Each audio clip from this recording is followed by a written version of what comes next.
Okey, macam mana kita nak tahu kita nak beli rumah tu macam mana? Okey, yang penting kita kena pergi tengok rumah tu macam mana kan. Keadaan dia, leaking ke tak, renovation ke tak, bagus ke tak, biar cantik mata memandang. Okey. Lepas pada tu kita pun akan minta booking lah.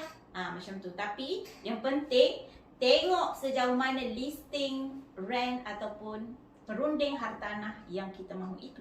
Jom kita lihat listing saya, Kak Mai. Okey, kalau kita dah view rumah, okey, apa yang kita nak buat sebenarnya bila kita dah view tu? Okey, yang pertama yang kita kena tahu, kita mesti cepat-cepat book rumah tu. Okey, bagaimana kita nak book? Kita kena tanya rent kita, buat akaun, jumlah dan sebagainya. Kita kena tahu jugalah bagaimana buat pengiraan untuk pembayaran booking. Okey, jangan sewenang-wenangnya bayar tanpa asal usul. Contohnya kita tak tahu dia company mana, kita bayar by hand, selamba je kita hulur duit kita. Jangan. Dekat situ kadang-kadang ada kesilapan pembeli atau buyer. Okey.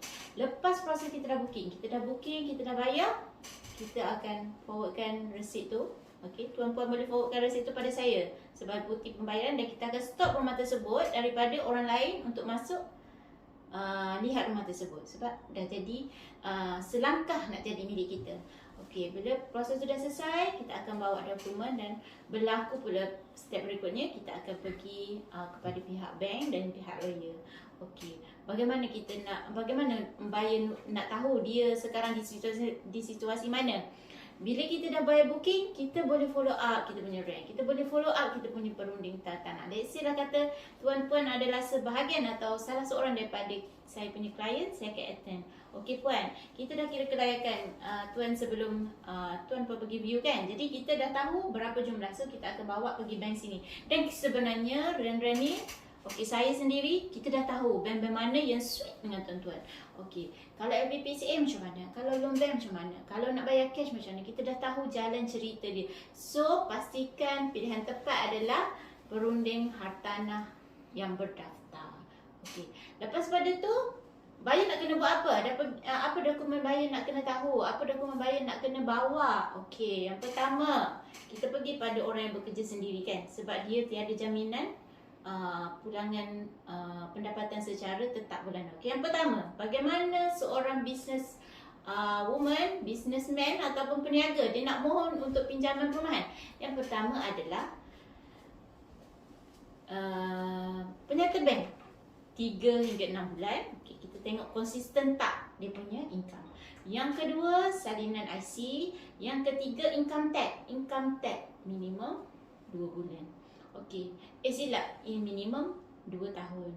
Ataupun kita boleh adjust lah, kita boleh bincangkan kalau ada 1 tahun dan sebagainya. In case tak lulus juga, okey, kita akan prefer 2 tahun. So kat sini saya suggest 2 tahun, 3 tahun lagi baik. Okey, bagaimana proses-proses tu, dokumen-dokumen tu untuk kita bawa? Kita akan bawa pergi bank.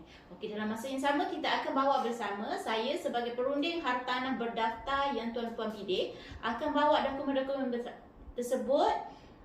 Gerat salinan geran, gambar rumah, orang kata apa, cukai pintu, cukai tanah, semua dokumen tu kita akan complete satu file, kita akan buat salinan dan kita akan bawa pergi bank. So kat situ bank akan proses.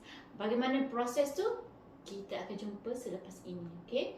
Sampai situ dulu. Lepas tu apa pula pihak lawyer nak kena buat apa? Okay, bila dokumen-dokumen tersebut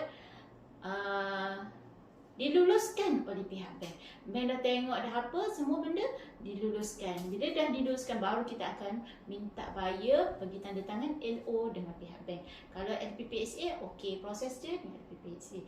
Okey, bila dah siap dapat dokumen dari pihak bank, dari pihak LPPSA, baru kita akan bawa dokumen-dokumen tersebut, dokumen yang saya sediakan, salinan dan dokumen pihak bank, kita akan bawa pergi peguam.